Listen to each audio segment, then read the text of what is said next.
Hello बच्चों, कैसे हैं आप सब लोग? बढ़िया एकदम। चलिए, आज हम एक ऐसा पार्ट स्टार्ट करने वाले हैं जो मैथमेटिक्स में कैलकुलस पार्ट आता है, उसमें आपके लिए सेकंड टॉपिक है। जब आपने 11th क्लास में कंटिन्यूटी एंड लिमिट और डेरिवेटिव्स किया होगा, उसके बाद आता है कंटिन्यूटी एंड डिफरेंशिएबिलिटी। तो कंटिन्यूटी पढ़ते हैं, ठीक है। जब फंक्शन में कंटिन्यूस पूछता है, continuity a function of fx, a function of x fx is continuous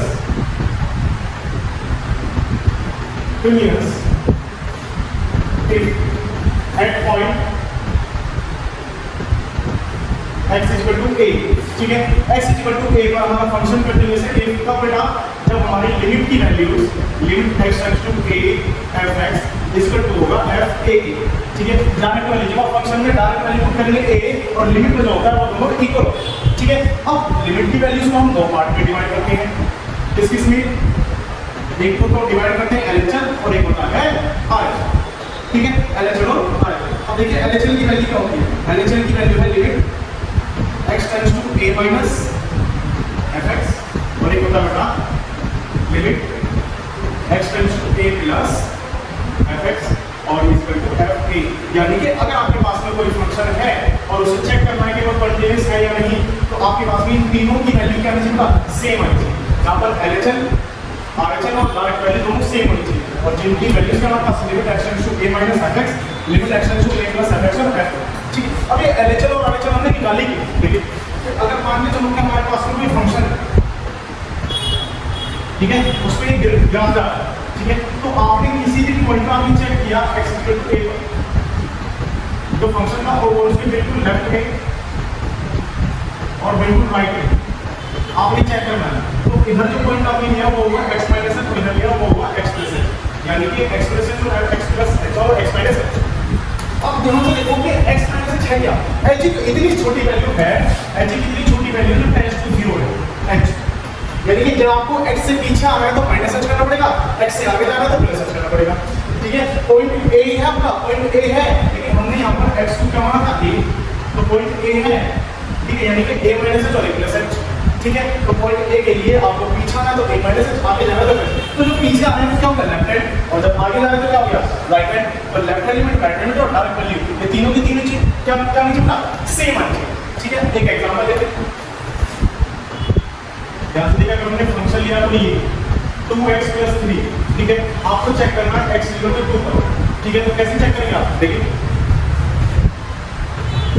आप सबसे पहले क्या चेक करेंगे? f2 डायरेक्ट वैल्यू चेक कीजिए।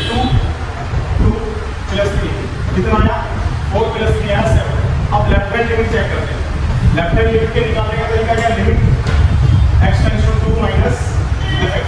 तरीका देखिएगा बेटा ध्यान से, एकदम ऐसे रटने वाला हिसाब है, बिल्कुल सिंपल चलता है सीधी, और यही करना है हर क्वेश्चन में। लेफ्ट हैंड लिमिट क्या होगा? x tends to 2 minus fx। एक पैटर्न है, तुरंत आपको क्या करना है? x टेंड्स टू 0 और f 2 माइनस h। आप पीछे तरफ आते हैं, यानी कि जैसे हमने लिमिट रखी 2 और माइनस हो गया यानी कि लेफ्ट हैंड साइड में, तो फंक्शन में क्या होगा? लिमिट x टेंड्स टू 0, आप फंक्शन में क्या वैल्यू पुट करोगे? 2 माइनस h प्लस 3। रखो बेटा, थोड़ा सा सॉल्व कर दीजिए।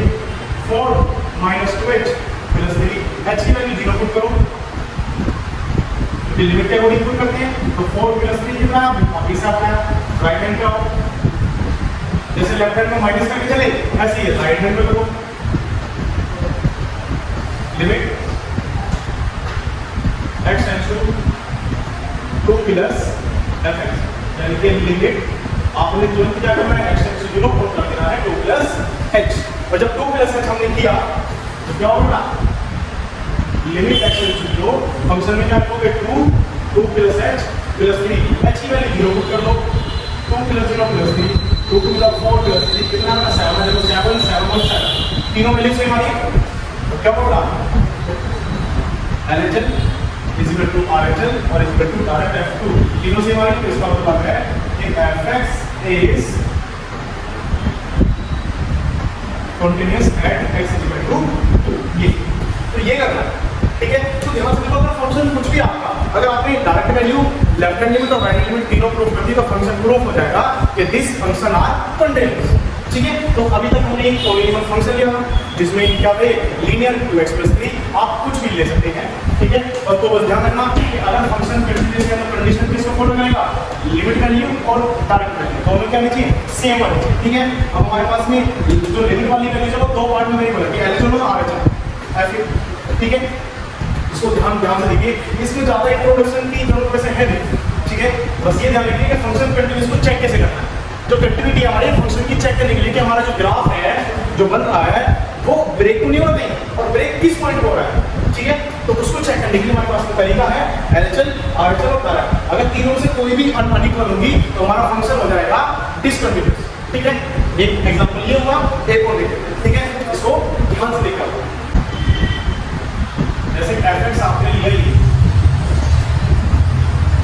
2x² + x - कुछ भी ले लीजिए पॉलिनॉमियल कुछ भी, और हमने चेक करना बेटा x = 1 पर चेक कर लीजिए, ठीक है। फिर उसके बाद हम x = 0 पे चेक करेंगे, मैंने 1 के लिए चेक करा x = 1, ठीक है। तो 1 पे चेक कीजिए, पहले कीजिए डायरेक्ट 1, तो 2 1² + 1 - तो 2 1 का स्क्वायर 1 + 1 से -1 बेटा आंसर का 2 बन जाएगा, ठीक है। अब इसकी निकालिए लेफ्ट हैंड लिमिट, तो लेफ्ट हैंड लिमिट क्या होगी, limit x → 1 - fx limit x → 0 f 1 - h। ध्यान से देखना हर बार सेम हो रहा है, और राइट हैंड में क्या हो जाएगा, प्लस लिमिट x → 1 + fx और limit x → 0 f 1 + h। Right hand में वो 1 - h और इसमें क्या वो 1 + h, और यहाँ क्या होगा 2 - h और 2 + h। यानी कि जो लिमिट हमें दी है, जो पॉइंट हमें दिया है उसमें -h करना है, +h करना है। अब वैल्यू 1 से छूटी है, फंक्शन पे लीजिए, वैल्यू पुट कीजिए, लिमिट x → 0 2 1 - h² + 1 - h और -1 सॉल्व कीजिएगा, लिमिट x → 0, ठीक है। 2 यहाँ पर होल स्क्वायर भी बोल सकते हैं आप, a² + b² - 2ab + 1 - h - इससे ये कट होगा आपका, और h की वैल्यू पुट कर दो 0, तो 2 1 + 0 - 2 × 0 और -0, तो 2 बेटा सब कुछ हो गया, 0 अंदर बचा होगा, 2 बचा। या तो राइट हैंड में चेक करते हैं, लिमिट x → 0 2 1 + h का होल स्क्वायर + 1 + h और -1, h की वैल्यू 0 पुट करो, 1 + 0 होल स्क्वायर 1 + 0 -2, यहाँ पर बचा बेटा 1, यहाँ पे बनाओ -1 बना, और ये कितना बेटा 2, कितना आया 2 2 और 2 तीनों में सेम आया। यहाँ पर क्या होगा, LHL = RHL और = direct value, so that means fx is continuous at x = 1, ठीक है। 1 हो गया, अब हम चेक करते हैं 0 पे, 0 पे सेम होगा बेटा। तो सबसे पहले निकालो f0, रखो बेटा 0 का स्क्वायर + 0 - 1, तो ये भी 0 -1, तो आंसर इज -1।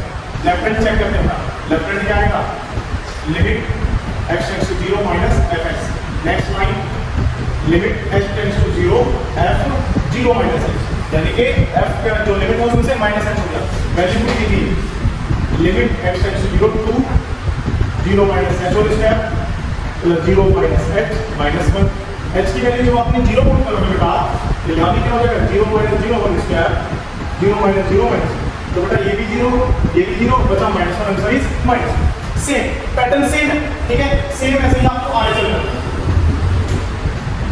लिमिट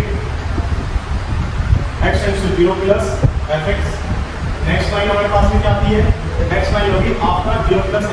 बेटा ये जो दो लाइन है ये हर क्वेश्चन में सेम ही आना है, लिमिट रखा 0 + या माइनस, या फिर कोई भी पॉइंट रखे प्लस और माइनस, लेफ्ट हैंड में माइनस, राइट हैंड में प्लस, फिर क्या करना है 0 + h या कोई पॉइंट + h, वैल्यू पुट कीजिए फंक्शन के साथ, तो क्या आएगा फंक्शन आप चेक कीजिए, तो 2 0 + होल स्क्वायर 0 + h - 1, यहाँ पर पुट कीजिए ये सब 0 यहाँ भी 0 -1, बेटा 0 + 0 - अब तीनों से -1 है, और जब तीनों से -1 है तो function is continuous, simple. LHL = RHL = f0, और जब f0 इक्वल है तो क्या लिखोगे कि fx is continuous at x = 0।